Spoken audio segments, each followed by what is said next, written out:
どうも、古民家チャンネルの村長です。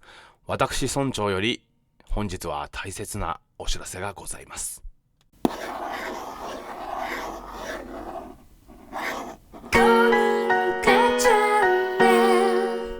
2023年皆様いかがお過ごしでしたでしょうか？有意義に過ごせましたか？私はですね、DIY チャンネルなのに一回も DIY できなかったんです。これなんでかっていうと、怪我しちゃったんですよ。というか病気です。なんだかわかりませんが、この古民家を、DIY する前まで私、電動工具など一度も触ったことがないような人間だったんですね。つまり DIY 建築系に一切無縁な人間だったんです。ですが、なんだかよくわからないうちにこの50万円の古民家を購入し、せっせと電動工具を買い、そしてせっせと片付けをしていくうちに電動工具を使いまくっていたんですね。その時間、1日8時間、10時間、当たり前に電動工具、主にレシプロソーという電動のこぎりですね。こちらをガンガン使用して、家具を破壊したり、いろいろしていたわけですよ。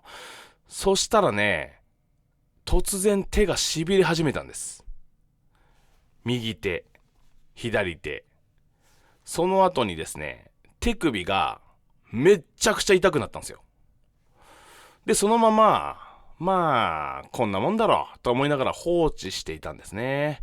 そしたら、寝ている間に痛すぎて飛び起きるようになったんですよ。めちゃめちゃ手首が痺れて飛び起きるんです。こんなことあります？ないですよね。で、僕すごくびっくりして、やっぱ病院に行ったんですよ。いきなり手が痺れるんで、脳とか大丈夫でしょうかっていう形で行って、いろいろ病院行った結果、わかりませんって言われたんですよ。マジかよと。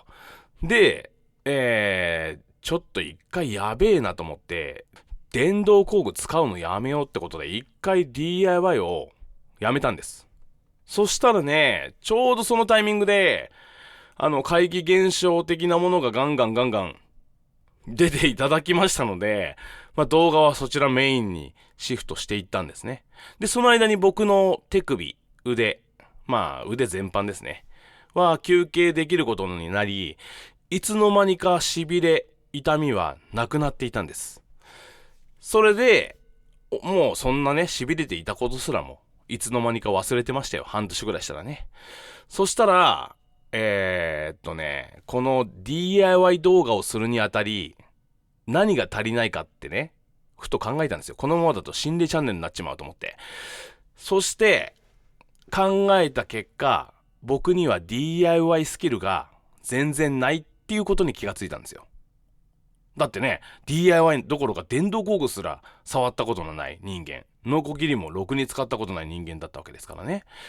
それがなんとかノリでここまで綺麗にしたんですが、この先もうやれることねえやってことで、今やっていた仕事、当時やっていた仕事を私辞めまして、これ建築行くかってことで、建築業界に飛び込んだんです。それで、建築業界で仕事をするようになったんですね。そうすれば DIY スキルがついて、僕はこの家を直すことができるんじゃないかということでね、もう思い切って仕事辞めちゃいました。で、建築業界に飛び込んで、現代住宅のあれこれを、今現在も学んでいるんですけれども、そしたらね、手首の痛みがまた出てきちゃったんですよ。めっちゃ痛いんすよ。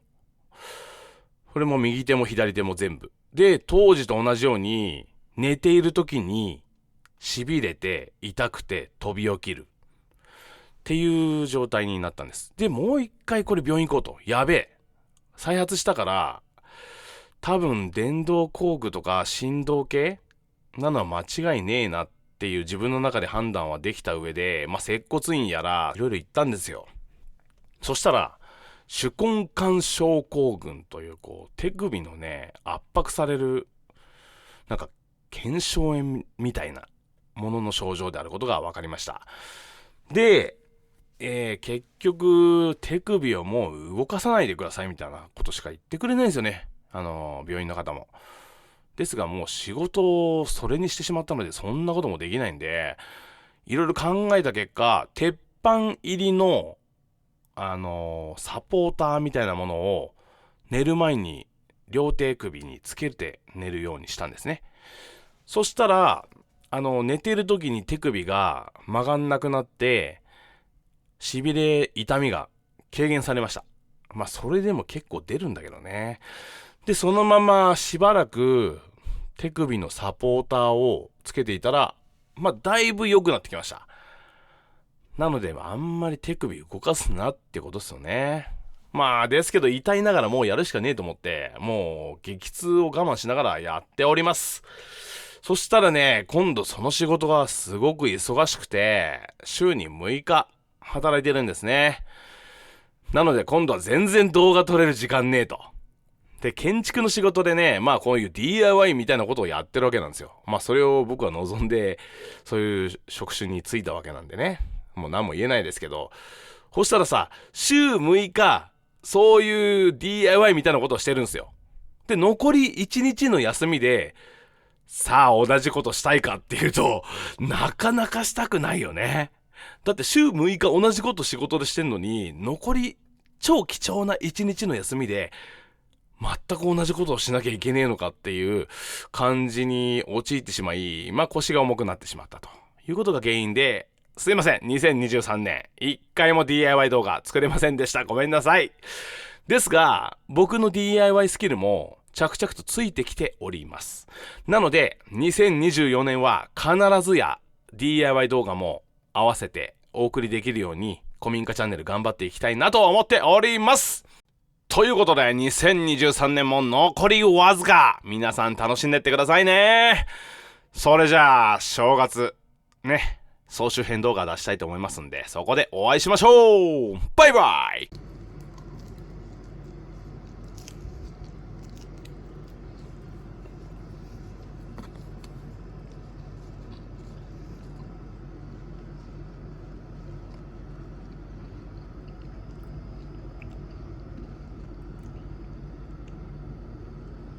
危ねえ危ねえ危ねえ危機一髪でしたわ今回は。